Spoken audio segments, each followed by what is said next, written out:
எண்ணற்ற தொழிலாளர்கள் வீட்டில் வயிறறி சாப்பிடணும், அவங்க நல்லா இருக்கணும், பிரச்சனையெல்லாம் இல்லாமல் இருக்கணும்னு நினைச்ச ஒரு உள்ள இருக்கு இல்லையா, தெய்வ நிலையில் இருக்கு இல்லையா. இந்தியா தான் உங்க சொத்துனதுக்கு இந்தியாவுடைய சொத்து நீங்க காந்தியடிகளால் சொல்லப்பட்டவர் இல்லையா. அப்பேற்பட்ட புண்ணியவான் ஜீவாவோட எனக்கு நெருங்கின பழக்கம் உண்டு. ஜீவாவுக்கு நெருங்கின பழக்கம் எனக்கு உண்டுங்கிறது காரணம் ஜீவாவும் என்எஸ்கேயும் உயிர் நண்பர்கள் மாதிரி. 2 பேரும் நாகர்கோவில் பகுதி. அவர் அண்டர் கிரவுண்ட்ல இருந்த இடத்துல எங்க கம்பெனிலாம் இருந்தார், ஒரு ரொம்ப நாள் தங்கி இருந்தார். அவ்வளவு அற்புதமான ஒரு தங்கமான மனுஷன். கார்ல நீங்க போங்க, ராயபுரத்தில் ஜெயிச்சிட்டார் ஒரு எலெக்ஷன் 51ல் ஜெயிச்சது. கார்ல அனுப்புறதுக்காக என்எஸ்கே கார்ல போங்கன்னு சொல்லி சொன்னார் என்எஸ்கே.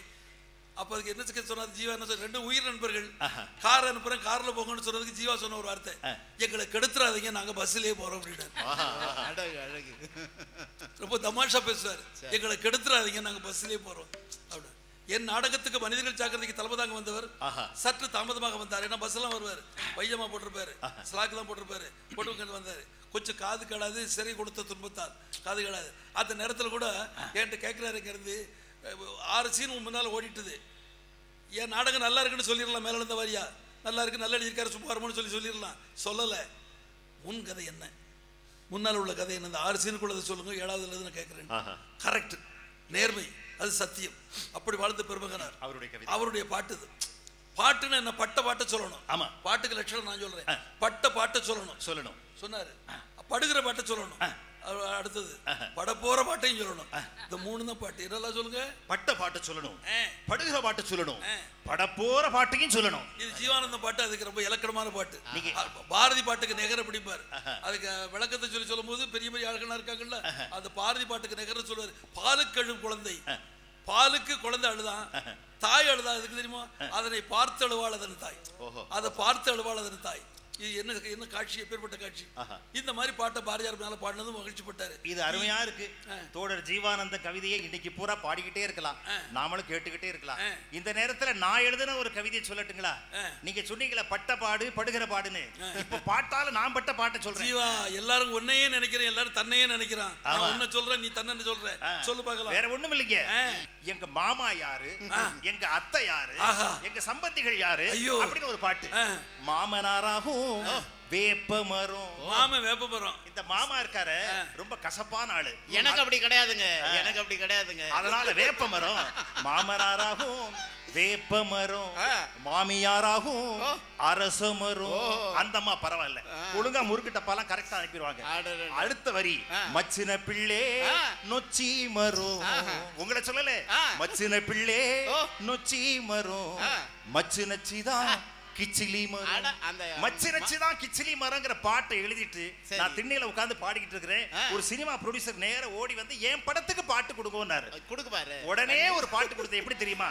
அக்காள் என்பவள் யாரு, தங்கை என்பவள் யாரு? ஐயோ, அக்காள் என்பவள் யாரு, தங்கைக்கு மூத்தவள். என்ன கண்டுபிடிப்புங்க, என்ன கண்டுபிடிப்பு. அக்காள் என்பவள் தங்கைக்கு மூத்தவள். அடுத்த அடி, அண்ணன் என்பவன் யாரு சொல்றேன், அண்ணன் என்பவன் தம்பிக்கு மூத்தவன். அண்ணன் என்பவன் யாருங்க? மனசுல உள்ள உண்மைகளை பாட்டா சொல்லும் பொழுது எப்படி வருது பாத்தீங்களா? அண்ணன் என்பவன் தம்பிக்கு மூத்தவன். அதுக்கடுத்த வரி, அம்மா என்பவள் யாரு, என்னை பெற்றவள். யார் சொல்ல முடியும்? அம்மா என்பவள் யாரு, என்னை பெற்றவள். அதுக்கு அடுத்த வரி தான் ரொம்ப முக்கியம். அப்பா என்பவர் யாரு, அம்மா சொல் கேட்பவர். அவருடைய அம்மா, அவருடைய அம்மா, அவருடைய அம்மா. பாத்தீங்களா? இப்படி எல்லாம் சில பாட்டுகள் கவிதை எப்படி இருக்கு. பொதுவா நீங்க எல்லாம் எப்ப பாட்டு எழுதுறது தெரியுமா? பொதுவா நைட் ஒரு 2-2:30 மணிக்கு உட்கார்ந்தேன்னா கடிகார டயத்தை கேட்கல. வாழ்க்கையிலே ஒரு பக்கம் உண்டு, நீங்க எப்ப பாட்டு எழுதணும் அதை நீங்க சொல்லலாம். எனக்கு தகுதி இருக்கு, நான் சொல்லலாம், உனக்கு சொல்றேன். எப்ப பாட்டு எழுத தெரியுமா? ஒரு பாட்டு சொல்றேன், அந்த பாட்டை நீங்க சொல்லிட்டா போதும், நீங்க எழுதுக்கு எலிஜிபிள், எழுதலாம். சொல்றியா? காவடிச்சது சொல்றேன். திரு ஊற்றுலகு கங்க வரையில் புகழ் மிகுந்த திகழத்தன முறைந்த வாசனை மிக்க மகிமை சுகிர்ந்த தொண்ட நேசனை தீய பாதகாரர் யாரு சோர் யாரும் சீரகிரி பழந்த வேலனை உமை தகர குழல் கொள்ளிச்சு பாடல சொல்லுங்க. சதகுப்ப சதகுப்ப சதகுப்ப சதகுப்ப சதகுப்ப சதகுப்ப ஐயோ சர்ற சதகுப்ப சதகுப்ப இப்பெல்லாம் சதகுப்ப சதகுப்ப இப்பெல்லாம் சதகுப்பைகள் தான்ப்பா. நாங்க தான் உண்மை எப்பொழுது தெரியுமா? ஒன்று சொல்றேன், அதான் கண்ணாசன் ஒரு பாட்டு எழுதினார், அருமையான பாட்டு ஒன்று சொன்னார். தஸ் கேபிட்டல் இருக்குல்ல, கார்ல் மார்க்ஸ், அவ்வளவு சுருக்கி சொல்லணும் போல ஒரு ஆசை.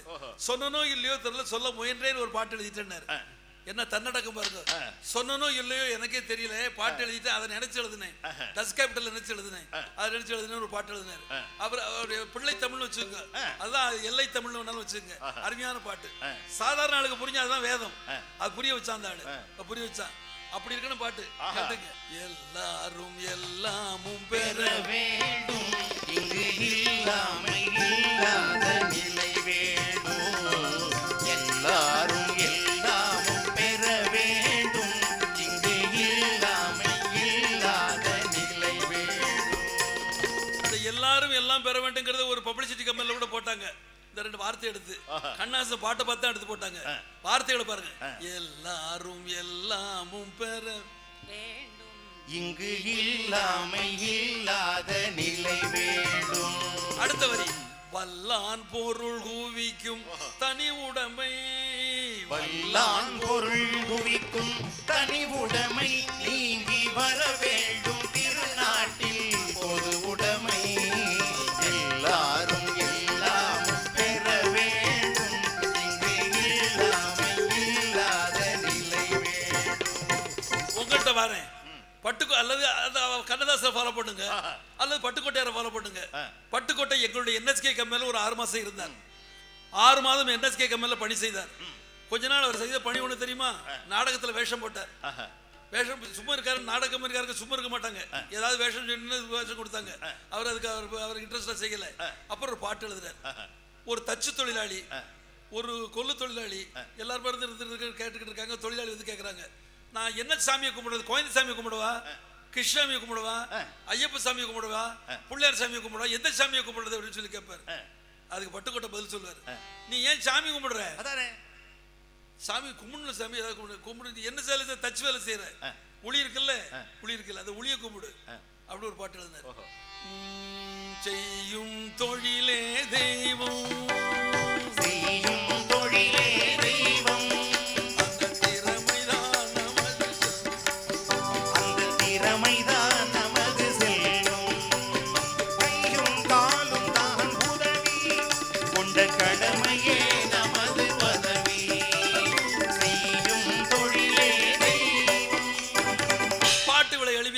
புரியுற மாதிரி இருக்கணும். நான் சொன்னதுக்கு ஞாபகத்துக்கு வர்றேன், திரும்ப ஞாபகம் வச்சுக்க. தேசிய நாயப்பிள்ளை அழகா சொல்லி சொல்ல, உள்ளத்துள்ளது கவிதை, இன்பம் உருவெடுப்பது கவிதை, தெல்ல தெளிந்த தமிழில் நயம் தெரிந்துரைப்பது கவிதை அப்படின்னு சொல்லுவார். வில்லுப்பாட்டுக்கு அது இலக்கணம் சொல்லி பொருந்தும். இந்த வில்லுப்பாட்டு பாரதியார் முதல்ல பாடுற பாட்டே வில்லுப்பாட்டு. அப்படியா? ஆமா. 8 வயசுல ஒரு பாரதியார் பாட்டு கேட்கிறாரு, மகாகவி. எட்டயபுரத்துல. எத்தனை வயசுல? 8 வயசுல. எந்த வயசுல? எந்த ஊர்ல? அங்க எட்டயபுரத்துல ஒரு அம்மா கோயில்ல பாடிக்கிட்டு இருக்காங்க. பாரதியார் கேட்டு வர்றாரு, அதை கேட்கறாங்க. அப்ப என்ன கட்டுப்பாடுனா, அவா இங்க வரக்கூடாது, இவ அங்க போகக்கூடாது, கிராமத்துல ஒதுக்கி வச்சிருக்காங்க. அப்ப பாலத்தை தாண்டி கால்வாயை தாண்டி வந்துகிட்டு இருக்காரு. தாண்டி வந்தா ஒரு கிழவனார் பாடிக்கிட்டு இருக்காரு, ரொம்ப வயசான ஆள் பாடிக்கிட்டு இருக்காரு. அவருக்கு என்ன சொல்லியிருக்காங்க? ரேட்டு இவ்வளவு ரேட்டு பேசிக்கல, தாம்பளத்துல வச்சிருவோம், என்ன கலெக்ஷன் ஆகுதோ வச்சிரு, நீங்க எடுத்துக்கணும், வெத்தலை பாக்கதெல்லாம் வச்சு எடுத்துருவோம். பாட்டு முடிய போகுது, தாம்பளத்துல வச்சாச்சு. தேங்காயை தள்ளி பார்த்தாரு. இது பேரு வீசுகோல்னு பேரு. இந்த வீசுகோல், வீசக்கூடிய கோல், இதை வச்சு தேங்காய் தள்ளி பார்த்தாரு. போல வில்லுப்பாட்டு போல தள்ளி பார்த்தாரு. பணம் இல்லை. சரி, 100 ரூபா நோட்டு அப்ப பச்சையா இருக்கும், பெருசா இருக்கும். வெத்தலையோட வச்சிருக்காம தள்ளி பார்த்தாரு, ரூபாய் காணும். அவர் பழத்துல சொல்லி வச்சிருக்காம பழத்தை பார்த்து அங்கேயும் ரூபாய் காணும். இந்த வில்லுப்பாட்டு போல ரொம்ப ஷாக்கா போச்சு. பணம் வைக்கலையடா, கட்டு வச்சு வைக்கலன்ட்டு பாட்டையே வில்லுப்பாட்டிலே சொல்லி சொன்னான். வில்லுப்பாட்டு ஒரு சௌரி எங்களுக்குள்ள டயத்துக்கு ரயிலுக்கு நேரம் ஆயிட்டா அதோட பேசிக்கும். ரயிலுக்கெல்லோ நேரமாச்சுது நேரமாச்சுதுன்னு பேசிக்கும். எங்க பரிபாஷையா இருக்கிறது பேசிக்கலாம். அது மாதிரி அவங்க பேசிக்கிட்டு இருக்கான். வெத்தலை வச்சான், பாக்கு வச்சான், பாக்கு வச்சான், அவன் வேற ஒன்ன வைக்க மறந்து போட்டான், மறந்து போட்டான். நான் என்ன தெரியுமா? நல்ல கலைஞர்கள் பசியை சொல்ல மாட்டார்கள். இன்னைக்கு சாப்பிட்டாச்சான்னு கேட்டா என்ன சொல்லுவாங்க தெரியுமா? நேத்தாச்சு அப்படிமா. இன்னைக்கு சாப்பிடலாம் வீக்னஸா இருக்குமா? நேத்தாச்சு அப்படிமா. இன்னைக்கு நம்ம சாயங்காலம் சந்திச்சிருப்போம், நேற்று சாப்பிட்டேன் அப்படின்னா அப்ப இன்னைக்கு சாப்பிடணும்னு அர்த்தம். நல்ல கலைஞர்கள் பசியை சொல்ல மாட்டார்கள், பணம் தேவையை சொல்ல மாட்டார்கள். அதை சொல்றான் அந்த கலைஞர் இருக்கு அந்த லட்சணம். அந்த வில்லுப்பாட்டுல என்ன லட்சணம் இருக்கு பாருங்க, எளிமையா தெரியுது.